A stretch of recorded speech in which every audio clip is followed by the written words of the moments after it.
नमस्कार, मेरा नाम आदित्य है और स्वागत है आपका हिंदी घराना के इस पॉडकास्ट पर जिसका नाम है किताब पे चर्चा।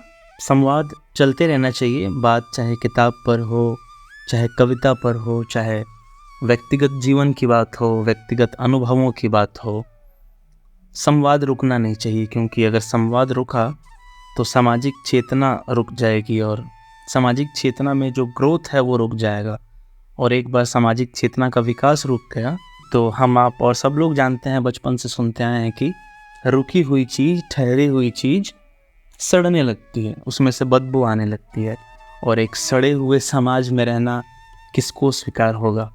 कम से कम मुझे और आपको तो स्वीकार नहीं होना चाहिए, और हमसे ही समाज का निर्माण होता है। तो संवाद चलते रहना चाहिए। इसी संवाद के क्रम में आज जिस किताब के साथ हम हैं, आज जिस किताब पर चर्चा करेंगे वो है ट्यूसडेज विथ मॉरी। ट्यूसडेज विथ मॉरी को लिखा है मिच एल्बम ने। मिच एल्बम इस किताब की एक किरदार हैं और ये किताब एक्चुअली असली कहानी पे बेस्ड है, ये कोई फिक्शन नहीं है। मिच एल्बम एक रियल असली दुनिया के आदमी हैं और मॉरी, ट्यूसडेज विथ मॉरी में जो मॉरी हैं वो दरअसल प्रोफेसर हैं, अमेरिकन प्रोफेसर हैं, सोशियोलॉजी के प्रोफेसर हैं, जिनका नाम पूरा मॉरिस श्वार्ट्ज है। तो मॉरिस श्वार्ट्ज प्रोफेसर हैं और मिच एल्बम उनके स्टूडेंट हैं, और दोनों पहली बार कॉलेज में मिलते हैं। और फिर उसके बाद इस किताब में जो कुछ भी है हम धीरे धीरे उस पर बात करेंगे। तो इन्हीं दो लोगों के बारे में ये किताब है, दोनों को ही आप प्रोटैगनिस्ट मान सकते हैं किताब का। और इस किताब के बारे में पहले, इस किताब के बारे में जो बातें हैं वो बताने से पहले मैं ये ज़रूर कहना चाहूँगा कि ये किताब बहुत अच्छी किताब है। यानी अगर आपको एक सिंपल तरीके से, साधारणतया जीवन की बहुत अच्छी ऊंची बातें होती हैं वो सीखनी है, वो जाननी है, उनके बारे में थोड़ा चिंतन करना है, तो इस किताब से आपको बहुत सहायता मिलेगी। क्योंकि ये जो प्रोफेसर मॉरी हैं ये अपने जीवन भर की अनुभवों को साझा करते हैं अपने मित्रों से, अपने स्टूडेंट्स से, अपने आसपास के जो भी लोग हैं उनसे, और बहुत कन्विंसिंग बातें हैं, बहुत गहरी बातें हैं, बहुत अच्छी बातें हैं। तो अच्छी किताब है, आपको सबको पढ़ना चाहिए ये किताब। अब आते हैं कि इस किताब में है क्या। तो जो मिच हैं वो कॉलेज में पहली बार प्रोफेसर मॉरी से मिलते हैं और उनके ही अंदर अपना थीसिस कंप्लीट करते हैं, अपना ग्रेजुएशन कंप्लीट करते हैं, मेंटर होते हैं उनके मॉरी। फिर कॉलेज का समय ख़त्म होता है और मॉरी अपने जीवन में व्यस्त हो जाते हैं और मिच अपने जीवन में व्यस्त हो जाते हैं। हालांकि मिच प्रॉमिस करते हैं मॉरी को कि वो हमेशा टच में रहेंगे, but life gets in the way. और वही होता है मिच के साथ भी कि वो he pursued a career in sports journalism and gradually he lost touch with his professor Mitch और his professor Maury।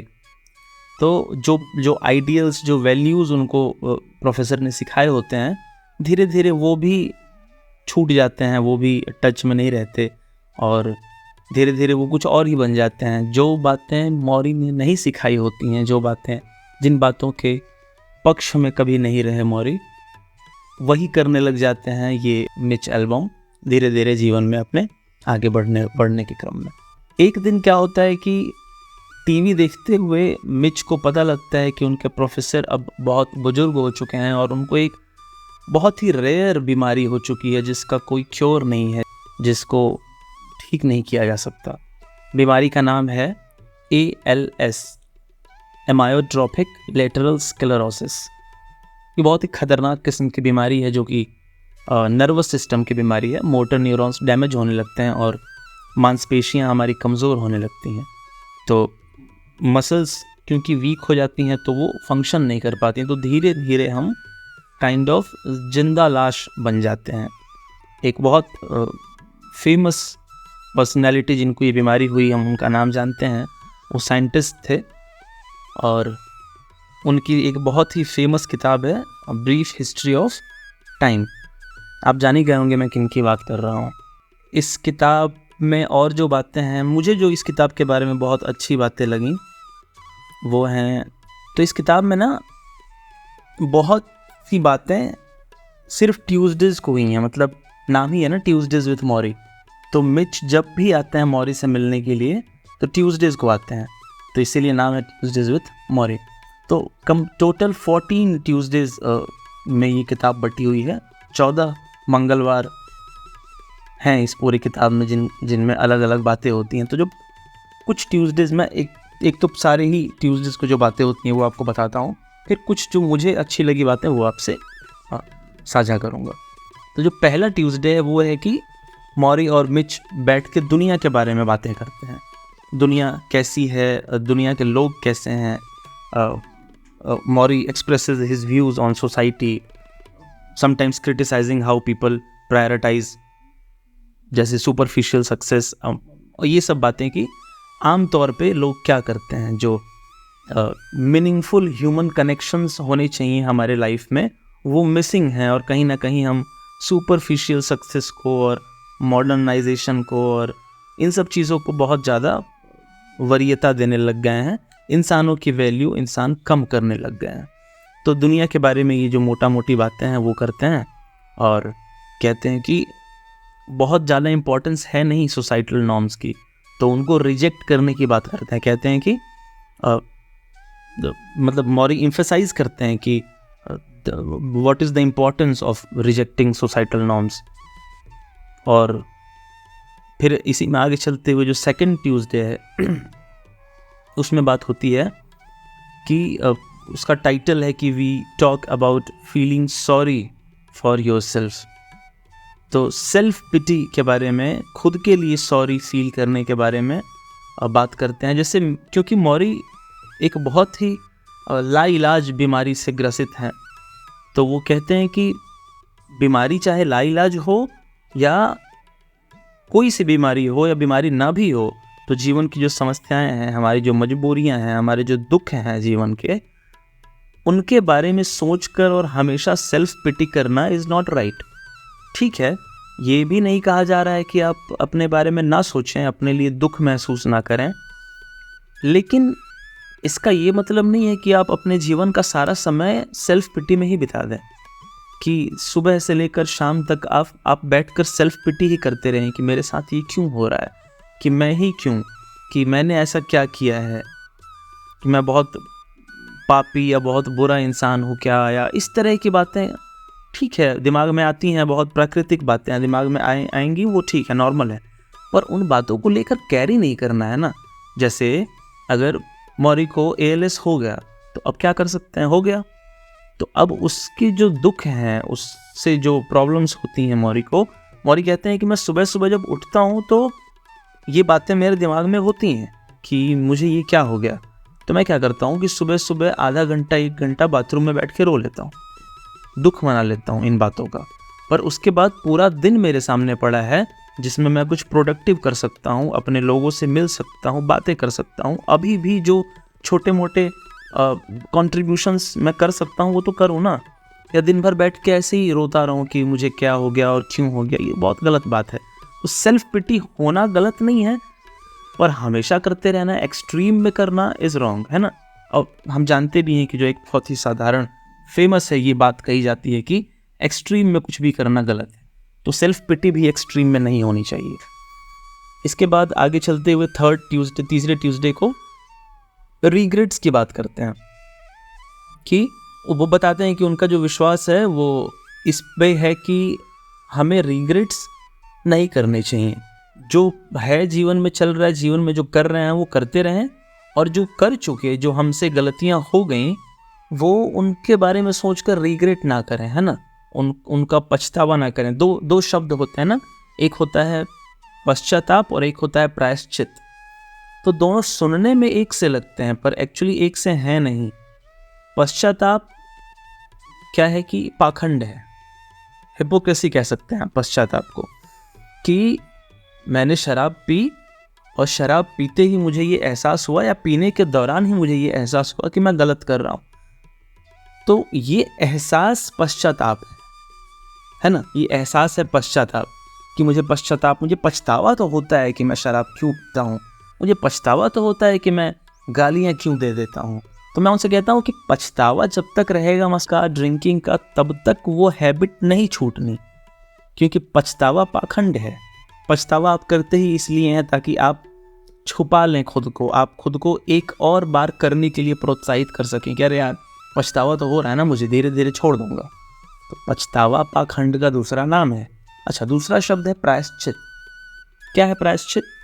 प्रायश्चित है कि आप एकदम उस चीज से मुक्त हो जाएं, मतलब मुक्त हो जाएं और फिर उसका गुणगान ना करें, उस चीज को भूल जाएं, अपने जीवन से अलग ही कर दें। मैं शायद अभी प्रायश्चित पे इतना नहीं एक्सप्लेन कर पाऊंगा क्योंकि वो बहुत अलग किस्म की बात है, तो अभी हम इसको यहीं रोकते हैं, इस पश्चाताप और प्रायश्चित की बात को। तो आगे चलते हैं कि जो अगला ट्यूसडे है वो है कि मृत्यु क्या है, मृत्यु के बारे में जो कॉन्सेप्ट्स हैं। और एक बहुत अच्छी और मज़ेदार लाइन जो मुझे लगी, जो मौरी कहते हैं इसमें कि once you learn how to die you learn how to live. एक बार अगर आप मरना सीख जाते हैं तो आप जीना भी सीख जाते हैं। मैं इस पे एम्फेसिस ज़्यादा नहीं डालूंगा कि what is it to learn how to die. Osho की एक बहुत अच्छी किताब है, मैं मृत्यु सिखाता हूँ, अगर कभी पढ़ने का मौका मिले तो ज़रूर पढ़ें। बहुत अच्छी किताब है, मैं उस किताब की तारीफ शब्दों में नहीं कर पाऊँगा, सबको पढ़नी चाहिए। तो अगला ट्यूसडे है। अच्छा, मैं थोड़ा सा इस बात पर अगर एम्फेसिस करूं कि अगर आप मरना सीख जाएंगे या मरने के बारे में जान जाएंगे तो आप जीना भी जान जाएंगे। तो बहुत साधारण तरीके से, बहुत नॉर्मल जनरल बात अगर आपसे मैं करूं तो वो ये है कि अगर आपको रियलाइज हो जाए, एक होता है जानना कि मैं जानता हूं कि मैं एक दिन मरूंगा, एक होता है कि मैं समझता हूं कि मैं एक दिन मरूंगा, इस बात का मुझे एहसास है, आई रियलाइज दिस, ये अलग बात है। एक बात है जानना, मैं जानता हूं, तो जानता तो मैं बहुत कुछ हूं, जानता तो मैं बहुत कुछ हूं, पर मैं समझता कितना हूं, मुझे रियलाइजेशन कितनी है उस बात की, इस बात से असल में फ़र्क पड़ता है। तो अगर हम ये रियलाइज़ कर लें कि हम एक दिन मरेंगे तो हमें वक्त की कीमत पता चलेगी, हमें पता चलेगा कि हम एक एक मिनट जो अपने जीवन में कर रहे हैं वो कितना महत्वपूर्ण है, उसका कितना प्रभाव पड़ना है हमारे जीवन पर या हमारे समाज पर, हमारे इर्द गिर्द के लोगों पर। तो जीवन तभी सुधर जाएगा, तभी सार्थक हो जाएगा जब हम मृत्यु को समझ जाएंगे कि मृत्यु क्या है और उसकी रियलाइजेशन हमें हो जाएगा कर, तो है ना। तो नेक्स्ट ट्यूसडे पे आते हैं। फैमिली पे बहुत एम्फेसिस करते हैं Morrie emphasises paramount importance of family, कि फैमिली होना कितना ज़रूरी है, कितना to provide love, support, sense of belonging बहुत ज़रूरी है परिवार से, है ना। तो वो अपने जीवन की कहानियाँ बताते हैं कि परिवार का होना कितना महत्वपूर्ण है, रिलेशनशिप्स का होना कितना इम्पोर्टेंट है। और ये मौरी की बात नहीं है, ये तो अभी हाल ही में जो हुए एक बहुत बड़े रिसर्च से भी पता चलता है। एक स्टडी हुई थी अभी हार्वर्ड में शायद, जिससे ये पता चला था कि रिलेशनशिप अगर हेल्दी है, आपके रिलेशनशिप्स अगर हेल्दी हैं, आपके जीवन में एक दो लोग ऐसे हैं जिनसे आप बहुत अच्छी तरह से कनेक्टेड हैं, इनके साथ आप सब कुछ शेयर कर पाते हैं, तो आपके जीवन में चाहे रिसोर्सेज कम हो, पैसे कम हो, आप सुखी होंगे। पर पैसे बहुत हों, रिसोर्सेज बहुत हों, पर रिलेशनशिप्स अच्छे ना हों तो आपके जीवन में दुख ज़्यादा होगा। तो ये स्टडीज़ भी कहती हैं कि रिलेशनशिप्स आर वेरी इंपॉर्टेंट। तो और रिलेशनशिप जब मैं कह रहा हूँ तो मैं ये नहीं कतई कह रहा कि परिवार ही होना ज़रूरी है, कि बीवी का होना ही ज़रूरी है, बच्चों का होना ही ज़रूरी है। अच्छे रिलेशनशिप हम स्ट्रेंजर्स से भी बना के रख सकते हैं। ऐसे बहुत से लोग हमें मिलते हैं जीवन में जो हमें 10 दिन के लिए या 20 दिन के लिए या 1 महीने के लिए या 1 साल के लिए ही मिलते हैं, पर जीवन भर याद रहते हैं, उनसे हमेशा बातें होती हैं और बहुत गहरी बातें होती हैं। तो रिलेशनशिप्स की बात करते हैं मौरी। अगला जो ट्यूसडे आता है उसमें मौरी इमोशंस की बात करते हैं। Emotions like fear, pain, grief, love, है ना, ये सब, जेलसी, ये सब इमोशंस हैं। तो एक बात जो बहुत अच्छा समझाया है मौरी ने इस किताब में इमोशंस के बारे में, वो ये है कि इमोशंस का पूरी तरह से एहसास कर पाना, इमोशंस में डूबना कितना ज़रूरी है। बहुत ज़रूरी है कि इमोशंस में हम डूब जाएं और तभी हम इमोशंस को पूरी तरह एंजॉय कर सकते हैं। अदरवाइज वो अनफेल्ट इमोशंस वो आधा अधूरा छूट जाएंगी तो दिक्कत होगी। जैसे मैं अगर एक लाइन पढ़ूं, if you If you hold back on the emotions, if you don't allow yourself to go all the way through them, you can never get to being detached. You are too busy being afraid. You are afraid of the pain. You are afraid of the grief. You are afraid of the vulnerability that loving entails. But by throwing yourself into these emotions, by allowing yourself to dive in all the way, over your head even, you experience them fully and completely. You know what pain is, you know what love is, you know what grief is. तो emotions से मुक्त होने के लिए emotions में डूबना जरूरी है। आप किसी नदी को पार करना चाहते हैं तो नदी में घुसना, नदी में उतरना जरूरी है। आप ऊपर ऊपर नदी से पार नहीं हो सकते बिना छुए नदी को। नदी में घुसना पड़ेगा, नदी में उतरना पड़ेगा। और अगर आप नदी में ऊपर ऊपर पार हो भी जाएं किसी तरीके से, तो आप नदी को कभी जान नहीं पाएंगे। आप नदी पार तो कर लेंगे, पर हो सकता है कि आप नदी को कभी ना जान पाएं, नदी की अंडरस्टैंडिंग आपकी कभी ना बने। तो लव को, हेट्रेड को, पेन को समझना है तो उसमें पूरी तरह उतरना जरूरी है। अगर रोना आ रहा है तो बैठकर रो लें और पूरी तरह से रो लें। आंखें सूज जाएं, आंखें लाल हो जाएं, इतना रोएं, तो फिर वो रोना आपसे छूट जाएगा। अगर किसी बात का दुख है तो उस बात में डूब जाएं, पूरी तरह से दुखी हो जाएं। अगर किसी पे प्रेम आ रहा है तो पूरा प्रेम न्यौछावर कर दें, तो आप उससे मुक्त हो जाएंगे, आप उसके पार हो जाएंगे। ये इतना हल्का और इतना उथला कॉन्सेप्ट नहीं है कि मैं आपसे 2 मिनट में बोल कर निकल जाऊं। कभी इमोशंस पे बात करेंगे तो बहुत गहराई से बात करेंगे, बहुत कुछ है इमोशंस में जिन पे बात की जा सकती है। फिलहाल आगे बढ़ते हैं। द 7th ट्यूसडे, 7वां मंगलवार, फियर ऑफ एजिंग की बात करते हैं कि जो एक लोगों में होता है ना डर, एज होने का डर, बूढ़ा होने का डर। पर मौरी कहते हैं कि बूढ़ा होना बहुत खूबसूरत है। और हम आप भी जानते हैं कि कोई ऐसा बूढ़ा व्यक्ति जो बहुत जिसने जीवन बहुत खुलकर जिया हो, बहुत कुछ किया हो, जिससे हम कहते हैं ना आम बोलचाल की भाषा में घाट घाट का पानी पीना, तो जिसने घाट घाट का पानी पिया हो, सब कुछ किया हो, हर इमोशन को जिया हो, हर तरह के संबंध बनाए हो, बहुत सी गलतियां की हो, उनसे सीखा हो, आगे बढ़ा हो, जीवन में सक्सेसफुल रहा हो, उस व्यक्ति के पास बैठना कितना सुखद होता है, कितना इंटेलेक्चुअल अट्रैक्शन होता है उसके लिए हमारे मन में, है ना। हम उसके साथ बैठते हैं जब तो हम चाहते हैं कि वो बोलता ही रहे, हम सुनते ही रहें। तो बुढ़ापा बहुत खूबसूरत चीज़ है अगर ज़िंदगी ठीक से जी है तो। अगर आधा अधूरा ज़िंदगी जी है तो बुढ़ापा कुरूप हो जाता है। फिर वैसे बूढ़े लोगों के साथ कोई नहीं बैठना चाहता, कोई बात नहीं करना चाहता, क्योंकि उनके पास देने को कुछ नहीं है, क्योंकि उन्होंने अपनी ज़िंदगी ठीक से जी नहीं है। तो मौरी कहते हैं कि उम्र कोई डरने की बात नहीं है, बुढ़ापा कोई डरने की बात नहीं है, ठीक है, अच्छा है। In fact in this book Morrie criticises the cultural obsession with youth and beauty. वो कहते हैं कि इतना जो ऑब्सेशन है सुंदरता को लेकर, जवानी को लेकर, वो ठीक बात नहीं है। अब बल्कि वो एडवोकेट करते हैं कि we should embrace the ageing process. तो अगले ट्यूसडे की तरफ बढ़ते हैं, द 8th ट्यूसडे, जिसमें वो पैसे की बात करते हैं। और पैसे की बात मैं ज़्यादा नहीं करूँगा, आगे बढ़ते हैं। 9th ट्यूसडे लव की बात करते हैं कि हमें प्रेम देना चाहिए सबको, अपने आसपास के लोगों को, और सिर्फ लोगों को नहीं, हर क्रीचर को, चींटी से लेकर मच्छर तक, गाय तक, भैंस तक, इंसानों तक। मौरी सिर्फ प्रेम देने की बात करते हैं, वो सब्जेक्ट की बात नहीं करते। मैं अपना पर्सनल सब्जेक्टिव ओपिनियन आपको बता रहा हूँ कि प्रेम कोई ऐसी चीज़ नहीं है प्रेम की एक्सक्लूसिवली फॉर ह्यूमंस, नहीं, ऐसा नहीं है। हमारे आसपास जो कुछ भी जीवित है, जिसमें भी चेतना है, जिसमें भी जीवन है, उन सबको प्रेम की ज़रूरत है। सिर्फ मनुष्यों के लिए प्रेम संरक्षित नहीं है, रिजर्व्ड नहीं है। तो हमारे आसपास जो भी है, चींटियाँ हैं, चींटे हैं, मच्छर हैं, जानवर हैं, पेड़ पौधे हैं, इन सबको बराबर का प्रेम मिलना चाहिए। मोस्ट इवॉल्व्ड क्रीचर होने के साथ साथ ये रिस्पॉन्सिबिलिटी भी आती है कि हमारी वजह से हमारे इस समाज में, हमारी इस दुनिया में जिस पे हमारा राज है, किसी भी अन्य जीवों को कष्ट ना हो, दुख ना हो, पीड़ा ना हो हमारी वजह से। तब तो जाकर ये कहना सार्थक है कि हम सबसे एडवांस, सबसे इवॉल्व्ड क्रीचर हैं। अदरवाइज़ अगर हमारी वजह से किसी जीव जंतु को, जो कि हेल्पलेस है, जो कि बोल नहीं सकता, कमज़ोर है, अपना बचाव नहीं कर सकता, अगर उसको दुख पहुंच रहा है, तो काहे का एडवांस क्रीचर, किस बात के मोस्ट इवॉल्व क्रीचर, आप तो उससे भी गए गुजरे हैं।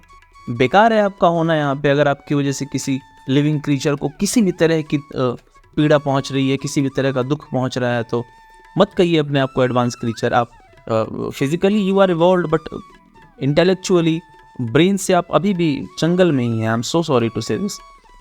थोड़ा सा मैं अग्रेसिव हो गया, या कह सकते हैं कि इमोशनल हो गया। I am sorry for that. आगे बढ़ते हैं।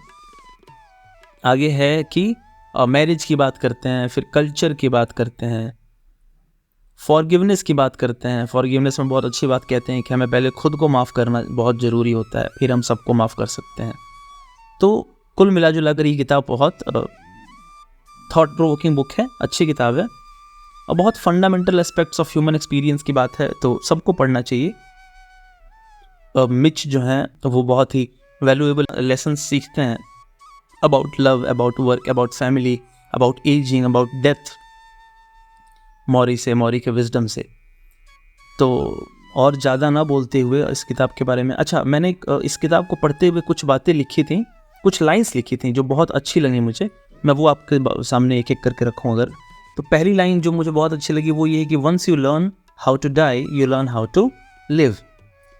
दूसरी लाइन है कि the most important thing in life is to learn how to give out love and to let it come in. तीसरी लाइन है कि we have got a form of brainwashing going in our country. Do you know how they brainwash people? They repeat something over and over, and that's what we do in this country. Owning things is good, more money is good, more property is good, more commercialism is good. मतलब एक तरह से critic है materialism का और consumerism का। आगे चलते हैं। नेक्स्ट लाइन है love is the only rational act, जिससे मैं पूर्णतया सहमत हूँ, पूरी तरह से अग्री करता हूँ मैं इस बात से कि love is the only rational act. Next है कि death ends a life not a relationship. कितनी मज़ेदार बात है ना कि मृत्यु आपसे आपका जीवन छीन लेती है, आपके संबंध नहीं छीन लेती है ना। एक और बहुत मैं अगर ठीक याद कर पा रहा हूँ तो खलील जिब्रान की एक किताब थी जिसमें एक लाइन लिखी थी कि you can cut all the flowers but you can't prevent spring from coming. तो ऐसी मुझे याद आ गया वो। तो death ends a life not a relationship, बहुत खूबसूरत बात है। अगली बात है कि forgive yourself before you die, अभी मैंने कहा, देन फॉरगिव अदर्स। नेक्स्ट है the culture we have does not make people feel good about themselves and you have to be strong enough to से if the culture doesn't work don't buy it. तो ये बात भी बहुत अच्छी है कि जो कल्चर है हमारे आसपास, जो समाज है, वो हमसे काम लेना चाहता है, हमारी खुशी से उसे कोई मतलब नहीं है। तो ये मौरी कह रहे हैं कि आपको इतना मजबूत होना पड़ेगा कि अगर कल्चर आपके हिसाब से नहीं है तो आप उसको छोड़ सकें, आप उसका क्रिटिक कर सकें, आप उसको महत्व ना दें, उसको इम्पोर्टेंस ना दें, और अपना कल्चर खुद बनाएं। आप अपनी तरह के लोगों से मिलें, उनका एक छोटा सा एक सिस्टम, एक ग्रुप बनाएं और उसमें एक कल्चर बनाएं कि वी फॉलो दिस कल्चर, जिस कल्चर की वैल्यू में हो लोगों को खुश रखना, लोगों को ये ना कहना कि मैं तुम्हारा रिस्पेक्ट तभी करूँगा जब तुम ये कर लोगे, है ना। कितनी बदसूरत बात है ना कि लोग हमें कॉन्ग्रेचुलेशंस भेजते हैं कब? जब हम कुछ अचीव करते हैं। जब हमारा कोई एग्ज़ाम क्लियर हो जाता है या हमारा कोई बिजनेस सेटअप हो जाता है तो पीपल से कॉन्ग्रेट्स। सो मैं रिस्पेक्टेबल तब हुआ जब मेरा रिजल्ट अच्छा हुआ या जब मेरा बिजनेस सेटअप हुआ, उसके पहले मैं नहीं था रिस्पेक्टेबल। कितना खराब, कितना कुरूप है ये समाज अगर मैं इस चश्मे से देखूं तो, कि ऐसे हम किसी की रिस्पेक्ट नहीं कर सकते, किसी का सम्मान नहीं कर सकते। जब उसके साथ कुछ हो जाएगा अच्छा, सो कॉल्ड अच्छा, जिसको हम अच्छा डिफाइन करते हैं, तो ही हम उसका सम्मान करेंगे। बहुत ख़राब बात है, बहुत अच्छी बात तो नहीं है। ठीक है, अगली बात है कि don't cling two things because everything is impermanent. ये तो बहुत बड़ी फिलॉसफी है कि सब कुछ, मुझे वो शब्द नहीं मिल रहा, एन मौके पे मैं भूल गया। सब कुछ नश्वर है, हाँ सब कुछ नश्वर है, सब कुछ इम्परमानेंट है। तो जो सब कुछ नश्वर ही है तो किसी चीज़ से जुड़ना क्यों, है ना। Let everything pass through you and you pass through everything. ठीक है, नेक्स्ट लाइन है so many people walk around with a meaningless life, they seem half asleep even when they are busy doing things they think are important. This is because they are chasing the wrong things. बहुत अच्छी बात है। और last line जो मैंने लिखी है वो ये कि devote yourself to loving others, devote yourself to your community around you and devote yourself to creating something that gives you purpose and meaning. एक फुलफिलिंग एंड मीनिंगफुल लाइफ के लिए ये बातें बहुत ज़रूरी हैं। तो अंत में मैं सिर्फ इतना ही कहना चाहूँगा कि सबको ये किताब पढ़नी चाहिए, बहुत अच्छी किताब है, बहुत सीखने को मिलेगा इस किताब से। तो आज के लिए इतना ही, धन्यवाद।